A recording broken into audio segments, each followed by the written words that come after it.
ಶಿಕ್ಷಣವೇ ದೇಶದ ಬೆನ್ನೆಲುಬಾಗಿದ್ದು ಇಂದಿನ ಮಕ್ಕಳ ಭವಿಷ್ಯ ರೂಪಿಸುವಲ್ಲಿ ಶಿಕ್ಷಣದ ಪಾತ್ರ ಅತ್ಯಂತ ಮಹತ್ವದ್ದಾಗಿದೆ ಎಂದು ಜೆಎಂಎಫ್ಸಿ ಹಿರಿಯ ಸಿವಿಲ್ ನ್ಯಾಯಾಧೀಶರು ಹಾಗೂ ತಾಲೂಕು ಕಾನೂನು ಸೇವಾ ಸಮಿತಿ ಅಧ್ಯಕ್ಷರಾದ ಶಮೀರ್ ಪಿ ನಂದ್ಯಾಳ ಅಭಿಪ್ರಾಯಪಟ್ಟರು.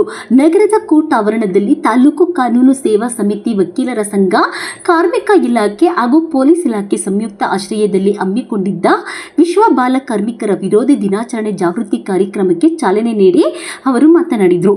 14 ವರ್ಷದೊಳಗಿನ ಮಕ್ಕಳು ಯಾವುದೇ ಕಾರ್ಖಾನೆ ಅಥವಾ ಸಂಸ್ಥೆಗಳಲ್ಲಿ ಕೆಲಸಕ್ಕೆ ನಿಯೋಜಿಸುವುದು ಕಾನೂನು ಬಾಹಿರವಾಗಿದ್ದು, ಅಂತಹ ಪ್ರಕರಣಗಳು ಕಂಡುಬಂದರೆ ಕಾರ್ಮಿಕ ಇಲಾಖೆ ಹಾಗೂ ಪೊಲೀಸ್ ಇಲಾಖೆಗೆ ಮಾಹಿತಿ ನೀಡಬೇಕು. ಬಾಲ ಕಾರ್ಮಿಕರನ್ನು ಕೆಲಸಕ್ಕೆ ಬಳಸುವ ಸಂಸ್ಥೆಗಳ ವಿರುದ್ಧ ಕಠಿಣ ಕಾನೂನು ಕ್ರಮ ಕೈಗೊಂಡು 50,000ವರೆಗೆ ದಂಡ ಹಾಗೂ ಶಿಕ್ಷೆ ವಿಧಿಸಲಾಗುತ್ತದೆ ಎಂದು ಎಚ್ಚರಿಕೆ ನೀಡಿದರು. ಬಡತನ, ಸುಖ ದುಃಖಗಳ ನಡುವೆಯೂ ಶಿಕ್ಷಣಕ್ಕೆ ಆದ್ಯತೆ ನೀಡಿದಾಗ ಮಾತ್ರ ಮಕ್ಕಳು ಉತ್ತಮ ಭವಿಷ್ಯ ನಿರ್ಮಿಸಿಕೊಳ್ಳಲು ಸಾಧ್ಯವಾಗುತ್ತದೆ. ಶಿಕ್ಷಣದ ಮೂಲಕವೇ ದೇಶದ ಅಭಿವೃದ್ಧಿ ಹಾಗೂ ಸಂರಕ್ಷಣೆ ಸಾಧ್ಯ ಎಂದು ಅವರು ಹೇಳಿದರು. ಈ ವೇಳೆ ಮಾತನಾಡಿದ ಪೊಲೀಸ್ ಸಿಪಿಐ ಕುಮಾರ್, ಅಧಿಕಾರಿಗಳು ಮಕ್ಕಳು ದುಶ್ಚಟಗಳಿಗೆ ಬಲಿಯಾಗದೆ ಶಿಕ್ಷಣದತ್ತ ಗಮನ ಹರಿಸಬೇಕು. ಬಾಲಕಾರ್ಮಿಕರಾಗಿ ದುಡಿಯುತ್ತಿರುವ ಮಕ್ಕಳು ಕಂಡುಬಂದರೆ ತಕ್ಷಣವೇ 112 ಸಹಾಯವಾಣಿಗೆ ಕರೆ ಮಾಡಿ ಮಾಹಿತಿ ನೀಡುವಂತೆ ಸಾರ್ವಜನಿಕರಲ್ಲಿ ಮನವಿ ಮಾಡಿದರು. ಬಾಲಕಾರ್ಮಿಕರನ್ನು ಕೆಲಸಕ್ಕೆ ಇಟ್ಟುಕೊಳ್ಳುವವರ ವಿರುದ್ಧ ಕಠಿಣ ಕ್ರಮ ಜರುಗಿಸಲಾಗುವುದು ಎಂದು ತಿಳಿಸಿದರು. ಕಾರ್ಯಕ್ರಮದ ಅಂಗವಾಗಿ ಶಾಲಾ ಮಕ್ಕಳಿಗೆ ಬಾಲಕಾರ್ಮಿಕ ಪದ್ಧತಿ ನಿರ್ಮೂಲನ ಕುರಿತು ಪ್ರತಿಜ್ಞಾ ವಿಧಿಯನ್ನು ಹಿರಿಯ ನ್ಯಾಯಾಧೀಶರಾದ ಶಮೀರ್ ಪಿ ನಂದ್ಯಾಳ ನೆರವೇರಿಸಿದರು. ಕಾರ್ಯಕ್ರಮದಲ್ಲಿ ಪ್ರಧಾನ ಜೆಎಂಎಫ್ಸಿ ನ್ಯಾಯಾಧೀಶರಾದ HR ಹೇಮಾ ಹಾಗೂ ಅಪರ ಸಿವಿಲ್ ನ್ಯಾಯಾಧೀಶರಾದ BR ಪುನೀತ್, ಕ್ಷೇತ್ರ ಶಿಕ್ಷಣಾಧಿಕಾರಿ K ಸುರೇಶ್, GR ಅಶ್ವಥ್ ನಾಯಕ್ ಸೇರಿದಂತೆ ಹಲವು ಗಣ್ಯರು ಮಾತನಾಡಿದರು. ಈ ವೇದಿಕೆಯಲ್ಲಿ ವಕೀಲರಾದ ಕುಸುಮ, ಶ್ಯಾಮಲಾ, ಪರಮೇಶ್ವರಪ್ಪ, ಸಿದ್ದರಾಜು, ನಾಗರತ್ನಮ್ಮ, PSI ಈಶ್ವರಪ್ಪ, ದರಿಯಪ್ಪ ಸೇರಿದಂತೆ ಅನೇಕ ವಕೀಲರು, ಪೊಲೀಸ್ ಸಿಬ್ಬಂದಿ ಹಾಗೂ ವಿದ್ಯಾರ್ಥಿಗಳು ಉಪಸ್ಥಿತರಿದ್ದರು. ವರದಿ ಶಿವಚಕ್ರವರ್ತಿ, ಚಾನೆಲ್ ಬ್ಯೂರೋ ರಿಪೋರ್ಟ್. ಹಾಗೂ ಆತ್ಮಸಾಕ್ಷಿಯಾಗಿ ಪ್ರಮಾಣ ಮಾಡುವುದೇನೆಂದರೆ ನಾನು ವಾಸಿಸುವ ಸುತ್ತಮುತ್ತಲಿನ ಪ್ರದೇಶ ಹಾಗೂ ನಾನು ಕೆಲಸ ಮಾಡುವ ಸ್ಥಳದಲ್ಲಿ ಕಂಡುಬಂದಲ್ಲಿ ನೇಮಿಸಿಕೊಂಡ ಮಾಲೀಕರು ಹಾಗೂ ಪೋಷಕರಿಗೆ ತಿಳುವಳಿಕೆ ಹೇಳಿ ಮಗುವನ್ನು ಶಾಲೆಗೆ ಸೇರಿಸುತ್ತೇನೆ. ಬಾಲಕಾರ್ಮಿಕ ಹಾಗೂ ಕಿಶೋರ ಕಾರ್ಮಿಕರನ್ನು ತೊಡಗಿಸಿಕೊಂಡು ತಯಾರಿಸಲ್ಪಟ್ಟ ಮತ್ತು ಬಾಲಕಾರ್ಮಿಕ ಹಾಗೂ ಕಿಶೋರ ಕಾರ್ಮಿಕರ ಸೇವೆಯನ್ನು ಪಡೆಯುವುದಿಲ್ಲವೆಂದು ವಿಶ್ವ ಬಾಲಕಾರ್ಮಿಕ ಪದ್ಧತಿ ವಿರೋಧಿ ದಿನ ಆದ ಇಂದು ಪ್ರಮಾಣ ಮಾಡುತ್ತೇನೆ.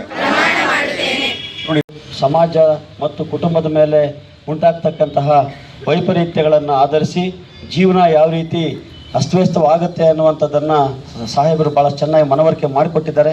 ಅದರಂತೆ ನಾವು ಶಿಕ್ಷಣ ಇಲಾಖೆ ವತಿಯಿಂದ ಇಂತಹ ಪ್ರಕರಣಗಳು ಕಂಡು ಬಂದರೆ ತಕ್ಷಣ ನಾವು ಪೊಲೀಸ್ ಇಲಾಖೆ ಹಾಗೂ ಕಾರ್ಮಿಕ ಇಲಾಖೆ ಮತ್ತು ನಮ್ಮ ಅಂಗನವಾಡಿ ಏನು ಮಹಿಳಾ ಮತ್ತು ಮಕ್ಕಳ ಕಲ್ಯಾಣ ಇಲಾಖೆ ಇದೆ, ಎಲ್ಲ ಇಲಾಖೆಗಳ ಸಹಯೋಗದೊಂದಿಗೆ ಅಂತಹ ಮಕ್ಕಳನ್ನು ಪುನಃ ಶಾಲೆಗೆ ಸೇರಿಸ್ಕೊಂಡು ಅವರಿಗೆ ಸೂಕ್ತವಾಗಿರ್ತಕ್ಕಂತಹ ವಸತಿಯುತ ಶಿಕ್ಷಣ ಕೊಡಲಿಕ್ಕೆ ನಮ್ಮ ಇಲಾಖೆ ವತಿಯಿಂದ ಕ್ರಮ ವಹಿಸ್ತೇವೆ. ಅಂತಹ ಪದ್ಧತಿಗಳನ್ನು ಯಾವುದೇ ಸಂದರ್ಭದಲ್ಲಿ ಕಂಡುಬಂದರೂ ತಮ್ಮ ಗಮನಕ್ಕೆ ತರಬೇಕು ಅಂತೇಳಿ ಮತ್ತು ಇಲ್ಲಿ ಸಾರ್ವಜನಿಕರಿಗೆ ನಾನು ಮನವಿ ಮಾಡ್ತಾ ಈ ಬಾಲಕಾರ್ಮಿಕ ಪದ್ಧತಿ ವಿರೋಧಿ ದಿನವನ್ನು ನಾವು ಯಶಸ್ವಿಯಾಗಿ ಮಾಡೋದ್ರ ಜೊತೆಗೆ ಒಂದು ಜಾಗೃತಿ ಮೂಡಿಸೋಣ. ನಿಮ್ಮೆಲ್ಲ ರೆಡಿ ಇರಲಿ. ಸೊ ಅದು ಶಿಕ್ಷಣ ಇಲಾಖೆಯವರಿಗೂ ಸವಾಲಾಗಿರುತ್ತೆ. ಅದು ಯಾವಾಗ ಅಂದರೆ ಒಂದು ಬಿತ್ತನೆ ಸಂದರ್ಭದಲ್ಲಿ, ಒಂದು ಕೊಯ್ಲು ಸಂದರ್ಭದಲ್ಲಿ ಈ ಬಾಲಕಾರ್ಮಿಕರನ್ನು ಅತಿ ಹೆಚ್ಚಾಗಿ ಬಳಸ್ಕೊಳ್ತಾರೆ. ಸೊ ಅವ್ರಿಗೆ ಆ ಒಂದು ಸಂದರ್ಭದಲ್ಲಿ ಶಾಲೆಗೆ ಮಕ್ಕಳನ್ನು ಕಳಿಸ್ಕೊಡದೇ ಇರೋಂಥ ಸಂದರ್ಭಗಳು ಇದ್ದಾವೆ. ಅದ್ರ ಜೊತೆಗೆ ಸಣ್ಣ ಸಣ್ಣ ಕೈಗಾರಿಕಾ ಘಟಕಗಳಲ್ಲಿ ಕೂಡ ಅವರನ್ನು ಬಳಸ್ಕೊಳ್ತಾರೆ. ಸೊ ಇದು ಆಗಬಾರ್ದು ಅಂತೇಳಿ ಸರ್ವೋಚ್ಚ ನ್ಯಾಯಾಲಯದವರು ಇದನ್ನು ಕಟ್ಟುನಿಟ್ಟಾಗಿ ಒಂದು ವಿಶ್ವ ಬಾಲ ಕಾರ್ಮಿಕ ಪದ್ಧತಿ ವಿರೋಧಿ ದಿನಾಚರಣೆಯನ್ನು ಆಚರಿಸಬೇಕು ಅಂತೇಳಿ ಇವತ್ತು ಸಂದರ್ಭದಲ್ಲಿ ಎಲ್ಲರೂ ಸೇರಿದ್ದೀವಿ. ಆ ಓದಲ್ಲೇ ಪ್ರತಿಯೊಂದು ಕೂಡ ಅರ್ಥ ಇದೆ. ನಾವು ಯಾವುದೇ ಕಾರಣಕ್ಕೂ ಕೂಡ ಬಾಲಕಾರ್ಮಿಕರನ್ನ ಯಾವುದೇ ಒಂದು ಕೆಲಸ ಕಾರ್ಯಗಳಿಗೆ ಬಳಸ್ಕೋಬಾರ್ದು. ಮತ್ತು ಪೋಷಕರು ಕೂಡ ಅಂಥ ಒಂದು ಕೆಲಸಕ್ಕೆ ಕೈ ಹಾಕಬಾರ್ದು.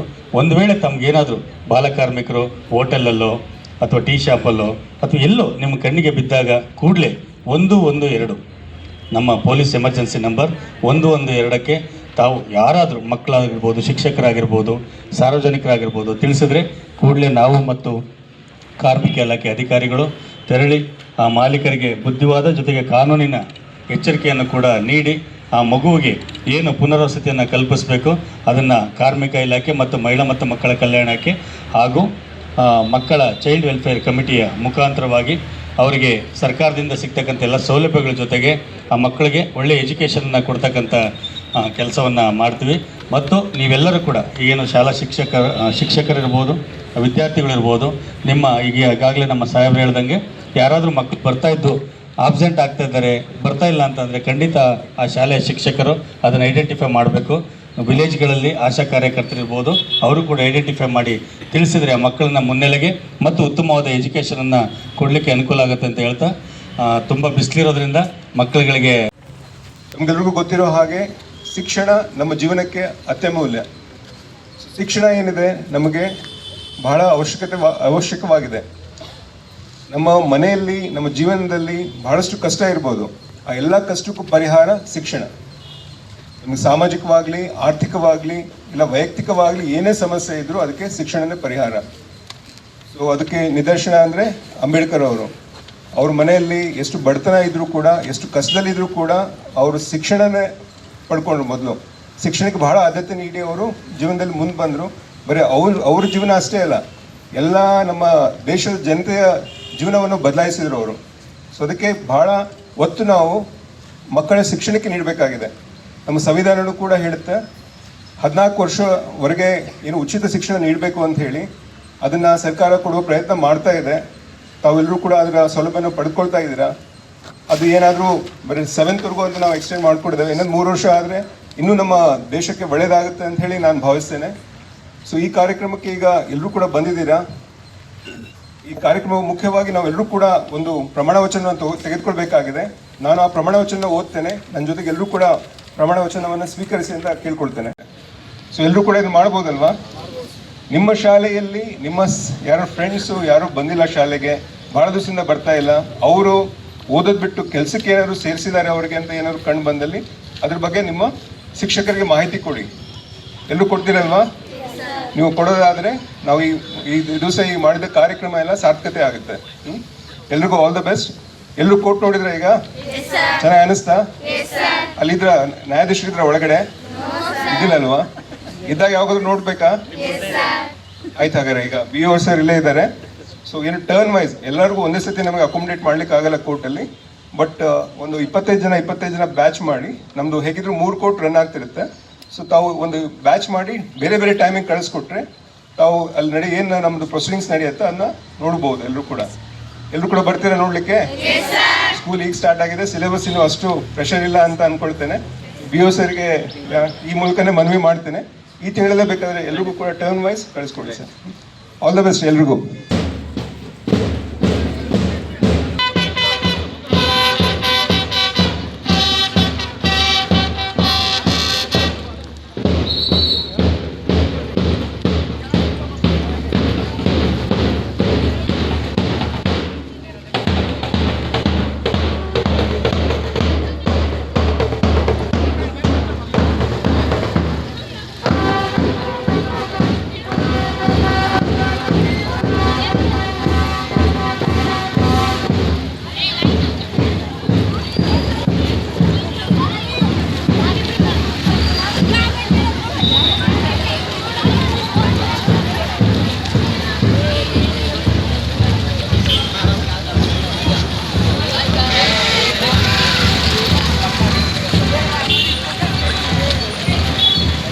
ಇದು ನಿಮ್ಮ ನೆಚ್ಚಿನ ಶಿವಚಕ್ರವರ್ತಿ ಚಾನೆಲ್. ಪ್ರತಿಯೊಬ್ಬರೂ ನಮ್ಮ ಚಾನೆಲನ್ನು ಸಬ್ಸ್ಕ್ರೈಬ್ ಮಾಡಿ, ಲೈಕ್ ಮಾಡಿ ಹಾಗೂ ಶೇರ್ ಮಾಡಿ.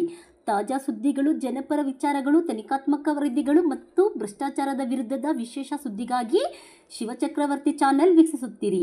ಸತ್ಯದ ಪರ ಧ್ವನಿ ಶಿವಚಕ್ರವರ್ತಿ ಚಾನೆಲ್.